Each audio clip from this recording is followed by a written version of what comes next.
Good morning, everyone. Welcome back to another video. Hope you're all having an amazing Sunday. So I started journaling back in 2005 and been on and off for, just on and off.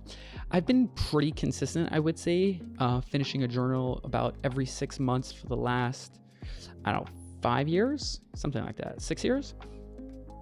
So why am I telling you all of this? So when I started journaling, everything changed for me and life started changing a lot. It's the place I go to when I need mental clarity, when I have an idea that kind of needs a little more, watering, a little more planting. So when I started journaling consistently, my whole life changed. Journaling is the place I go when I need mental clarity, when I need a bird's eye view, when I need to take an idea and expound on it. I need to water it. I need to plant the seed a little bit better. Journaling is also the place I go to because for me, journaling is something that's positive and relaxing and comfortable and safe. A way to look back, a way to document the life of Eric, if you will. So there are specific approaches that I have when it comes to journaling. I wouldn't even call them like rules per se. They're more like non-rules.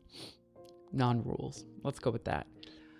But the first rule that I follow, and I follow this one religiously, is when it comes to writing and it comes to putting pen to the paper, there is no minimum, there is no maximum. You just write, or I'd write rather, whatever it is I'm feeling. So if I'm trying to, finish an idea or expound on an idea, I'll write till I feel it's completed. Or I'll write till be like, hey, I'm just not feeling this anymore. I don't want to work on this at this moment.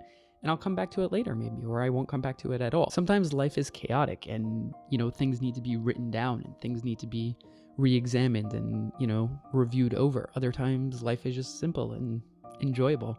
And, you can document those good times also. It's important to do that actually. There is no minimum, there's no maximum, there's no, I should write 3 pages, I should write for an hour, I should write for 30 minutes. It's the whole idea is that you just kind of go with the flow with it, Simply put, it's really about just enjoying the process of it all. So moving on to number 2, one of the practices, one of the approaches that I follow is that when I put the pen to the paper and I sit down for a writing session, it has to be truly unfiltered and truly raw in its truest form. I think when it comes to writing, we tend to kind of like almost write it as if someone's going to read it, or we cross out a sentence because it's grammatically incorrect or something is spelled incorrectly, or it just happens to like, just in a graphic sense, it looks messy on the page. And I think when you're journaling and when you're trying to go through that work, it's important to remember that it's not about getting it perfect. It's not about perfection. It's about just writing for the sake of writing and writing to unload your thoughts onto the page. Remember that whatever it is you're writing, whether it's you're trying to come up with a plan for some client work that you're doing, or you're trying to come up with a script for a YouTube video like this, like I have my notes right here. It's not about getting it correct. It's not about, it being perfect. It's really about truly at its simplest form, it's a rough draft. And putting words to the paper, and I mean paper in a literal sense, pen and paper, pencil works too, but it's really about just getting it down and putting your thoughts out into the world, concrete words that you can touch, And I would even go so far as to say, embrace the chaosness of the page, cross things out, scribble on the page, circle things, draw lines across, connecting to other things. Embrace the chaosness of it. Not everything in life has to be perfect, and least of all, your journals. Okay, before we move on to number 3, if you're getting value out of this video and you're enjoying it, feel free to hit the subscribe button. We're going to do a lot more videos like this, and hit the thumbs up button. I know it's a little cheesy, but it always helps us out and it helps the channel grow and evolve. And it helps just, it helps. It helps. Okay, moving on to number 3. And this is kind of a big one of mine, and I think maybe you can relate. So one of my favorite things about the journaling experience and putting words to the paper and writing with a pen, not on a computer, is actually going to the store and picking out a new journal. So actually, believe it or not, I have my journal right here, and I have probably about 10-15 pages left to this. I started in September. Today is January 22nd, I think. I don't know. I have no idea what the date is. So one of my favorite things to do is actually picking out a new journal. I actually have my journal right here. I have my notes for this video, kind of my script, if you will.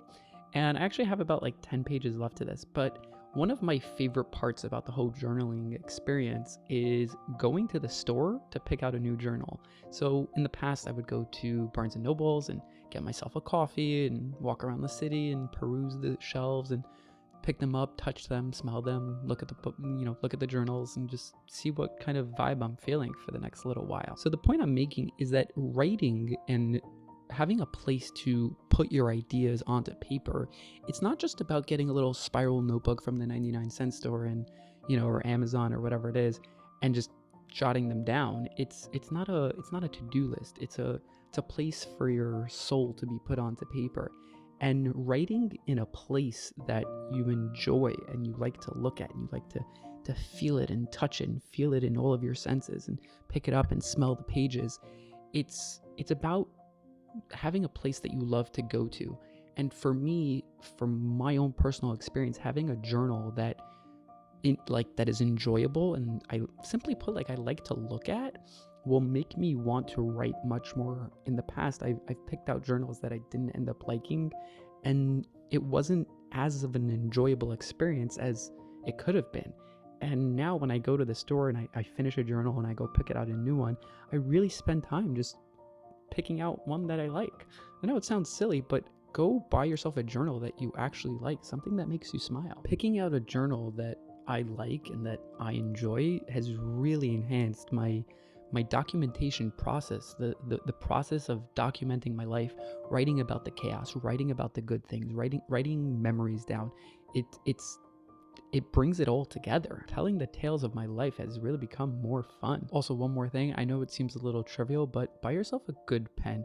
Writing with a crappy pen is just not a vibe. Personally, regular ballpoint G207, it's made by Pilot. I just like these, but again, it's the little things and the little building blocks of the experience I find just really enhance the whole experience, and it makes it just way more fun. So for the longest time, journaling has been such a huge part of my life. It's been the place that I've gone to ruminate on ideas, to relive past experiences, good experiences. It's been the place that I've gone to when, stuff has really hit the fan. But at the end of the day, journaling has really allowed me to become a better person, to be a better filmmaker, a better artist, a better photographer. It's allowed me to be a better husband. It's made me better to myself. So if you have nothing going on right now and you're just kind of watching this on your phone, scrolling, and just sitting on the couch, go grab yourself a pen and paper and write down your thoughts, write down your ideas, write down what you want to accomplish, write down what you're grateful for, see where it takes you. Okay guys, so that's it for me. Thanks so much for watching. And if you enjoy this, hit the thumbs up button, and maybe hit the subscribe button too. Would all be appreciated. For now, peace out, you guys.